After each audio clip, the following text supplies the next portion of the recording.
প্রিয় দেশবাসী, সবাইকে বাংলা নববর্ষ 1432-এর শুভেচ্ছা জানাচ্ছি। শুভ নববর্ষ।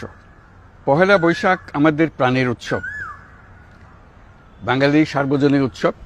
পুরো পৃথিবীতে যেখানে যেখানে বাঙালিরা আছেন, আজ আমাদের সবার আনন্দের দিন, বর্ষবরণের দিন। বাংলা সাল গণনা শুরু হয়েছিল কৃষিকাজের সুবিধার জন্য, ফসলি সন হিসেবে। এখনও এদেশের কৃষকরা বাংলা তারিখের হিসেবেই বীজ বোনেন, ফসল তোলেন। বাংলা নববর্ষের এক অবিচ্ছেদ্য অংশ হালখাতা।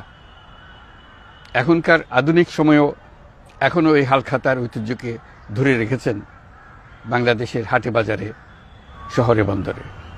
নববর্ষের বৈশাখী মেলায় বাংলাদেশের জেলায় জেলায় উদ্যোক্তারা সারা দেশে ঐতিহ্যবাহী শীতল পাটি, মাটির হাঁড়ি পাতিল, খেলনা, হাত পাখা ইত্যাদি তৈরি করে নিজেদের সৃজনশীলতাকে তুলে ধরেন এই দিনকে উপলক্ষ করে।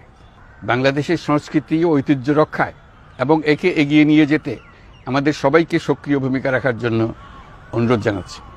আমাদের এইসব ঐতিহ্য যেন আমাদের নিজেদের মধ্যে সীমাবদ্ধ না থাকে, আমাদের সংস্কৃতি যেন আমরা ছড়িয়ে দিতে পারি বিশ্বের দরবারে। বছরের এই দিনটিতেই আমরা সুযোগ পাই আমাদের সুদীর্ঘ ঐতিহ্যকে নতুনভাবে নতুন প্রজন্মের কাছে উৎসবমুখর পরিবেশে তুলে ধরতে এবং পৃথিবীর সামনে তুলে ধরতে। পাহাড় ও সমতলের বিভিন্ন জাতিগোষ্ঠীও চৈত্র সংক্রান্তি ও নববর্ষে এবার বড় পরিসরে উৎসব উদযাপন করছে।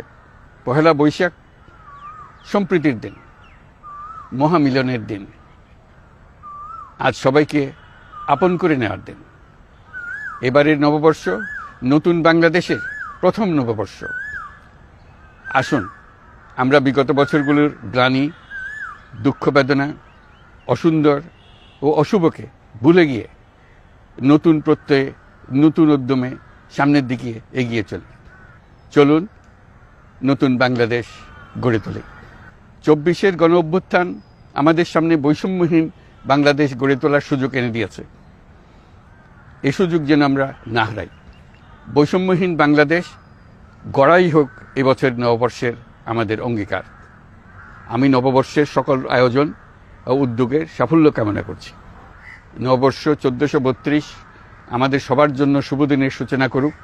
নববর্ষ আমাদের সকলের জন্য নতুন ও গভীর আনন্দের উন্মোচন করুক, এই কামনা করছি।